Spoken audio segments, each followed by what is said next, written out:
వరుసగా ఎనిమిదోసారి బడ్జెట్ను ప్రవేశపెట్టి కేంద్ర ఆర్థిక మంత్రి నిర్మలా సీతారామన్ రికార్డు సృష్టించారు. 2025-26 బడ్జెట్ను పార్లమెంట్లో ప్రవేశపెడుతూ ఉద్యోగులకు అదిరిపోయే గుడ్ న్యూస్ చెప్పారు. ఏటా 12 లక్షల వరకు జీతం ఉన్నవారు ఎలాంటి పన్ను చెల్లించనక్కర్లేదని తెలిపారు. అలాగే వృద్ధులకు, సీనియర్ సిటిజన్స్కు పన్ను మినహాయింపు ప్రకటించారు. వృద్ధులకు, సీనియర్ సిటిజన్లకు పన్ను మినహాయింపు పరిమితిని ₹1,00,000 రెట్టింపు చేస్తామని బడ్జెట్ ప్రసంగంలో నిర్మలా సీతారామన్ చెప్పారు. వడ్డీపై వచ్చే ఆదాయంపై 50,000 నుంచి 2 లక్షల వరకు పెంచుతున్నట్లుగా నిర్మల వెల్లడించారు.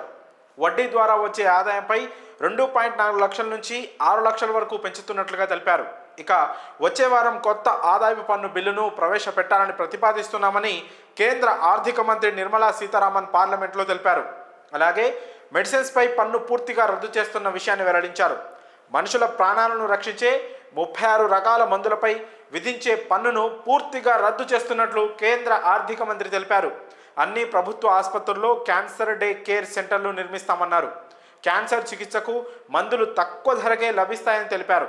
6 రకాల ప్రాణాలను రక్షించే మందులపై కస్టమ్ డ్యూటీని 5% తగ్గించనున్నట్లుగా పార్లమెంట్ బడ్జెట్ సమావేశాల్లో సీతారామన్ వెల్లడించారు.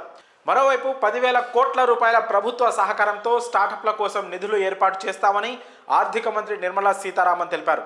అలాగే 5 లక్షల మంది మహిళలు, ఎస్సీ, ఎస్టీ పారిశ్రామికవేత్తలకు ప్రభుత్వం తొలిసారిగా 2 కోట్ల రుణం అందించనుందని తెలిపారు. అలాగే డాక్టర్ కావాలని కలలు కనే విద్యార్థులకు సైతం గుడ్ న్యూస్ చెప్పారు. దేశంలో ఎంబీబీఎస్ సీట్లను పెంచుతున్నట్లు పార్లమెంట్ సాక్షిగా ప్రకటించారు కేంద్ర మంత్రి. వచ్చే 5 ఏళ్లలో దేశవ్యాప్తంగా 75,000 కొత్త మెడికల్ సీట్లను పెంచుతామని ప్రకటించారు. దీంతో డాక్టర్లు కావాలనుకునే యువత సులభంగా మెడిసిన్ చేసే అవకాశం లభిస్తుంది. దేశంలోని వైద్య కళాశాలల్లో ఇప్పుడు మొత్తం 1,12,112 ఎంబీబీఎస్ సీట్లు ఉన్నాయి. వీటి కోసం ప్రతి ఏడాది అడ్మిషన్స్ కోసం పోరాటం జరుగుతూనే ఉంటుంది.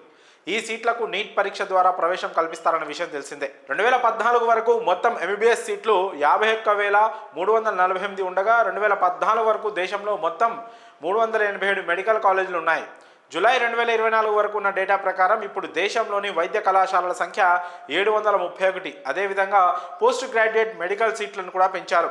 2014 వరకు మొత్తం పోస్ట్ గ్రాడ్యుయేట్ల సీట్లు 31,185 కాగా జూలై 2024 నాటికి ఈ సీట్ల సంఖ్య 72,627కి చేరింది.